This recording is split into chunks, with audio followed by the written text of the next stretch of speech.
그래서 과거는 내가 살아내버린 시간이지만은 미래는 내게 아직 다가오지 않은 시간이기 때문에 우리는 미래가 하나님께로부터 온다고 믿는 것이죠. 그 때문에 믿음의 사람들은 하나님에 대한 신뢰를 품고 살아야 하는 거죠.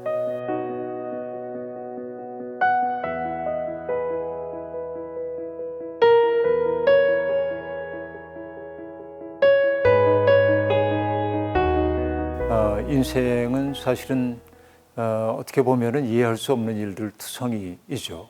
그래서 어떤 철학자는 인간의 삶을 가리켜서 이 세상에 내동댕이 쳐진 존재다 하고 얘기합니다.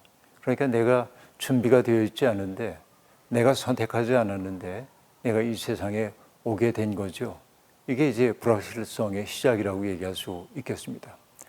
그런데 인간은 동물들과 달리 본능을 따라 살아가는 존재가 아니고 자기를 초월한 것을 어떻게 보면은 소명으로 삼고 있는 존재라는 생각이 들어요. 달리 얘기하면은 나 좋을 대로 살지 않고 항상 주위를 둘러보면서 타자들과 더불어서 어떻게 연대하며 살 것인가를 고민해야 하는 게 인간다운 삶이라고 얘기할 수 있는 거죠. 그러나 정말 우울하게도 성경은 인간의 삶이라고 하는 게 그렇게 순탄하게 인간다움의 길로 가지 못했다고 얘기를 하고 있습니다. 인류의 첫 번째 살인자였던 가인은 동생을 죽이고 나서 불안에 사로잡히죠. 동생에 대한 질투심 때문에 그런 행위를 했는데 결국 그를 제거하면 내가 행복할 것처럼 느꼈지만 오히려 더 큰 불안이 그를 사로잡죠. 그래서 성경은 가인이 에덴의 동쪽으로 이주하여 살았다고 말하고 있는데, 이주하여 살게 된 그 땅의 이름을 놋이라고 말하는데, 놋이라고 하는 그 지명의 이름은 히브리어로 유리하다, 방황하다 그런 뜻입니다. 누군가를 진심으로 사랑으로 대하지 못하는 사람은 결국 놋 땅의 주민이라고 얘기할 수 있고, 그의 실존을 규정하고 있는 것이 불안과 두려움, 또 뭔가 내 영혼이 뿌리 없이 떠도는 것 같은 느낌을 받을 수밖에 없거든요. 그러니까 이것은 인간의 숙명입니다. 불확실함이라는 거. 그런데 어느 누구도 내 인생이 어떠할 거라고 하는 분명한 그 확신을 가지고 살 수가 없습니다. 미래는 언제나 미지의 것입니다. 그래서 과거는 내가 살아내버린 시간이지만은 미래는 내게 아직 다가오지 않은 시간이기 때문에 우리는 미래가 하나님께로부터 온다고 믿는 것이죠. 그 때문에 믿음의 사람들은 하나님에 대한 신뢰를 품고 살아야 하는 거죠.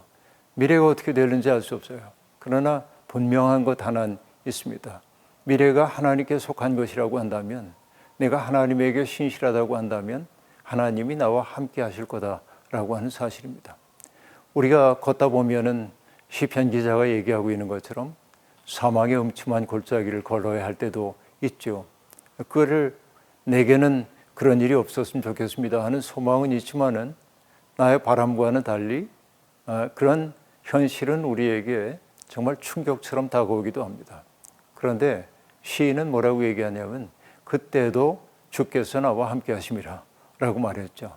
그러니까 과거에도 그런 것처럼 지금도 미래에도 주님이 나와 함께 계시다고 믿는다고 한다면 나는 오늘 불확실성을 내 삶의 일부로 받아들이면서 살아갈 수 있는 것이죠.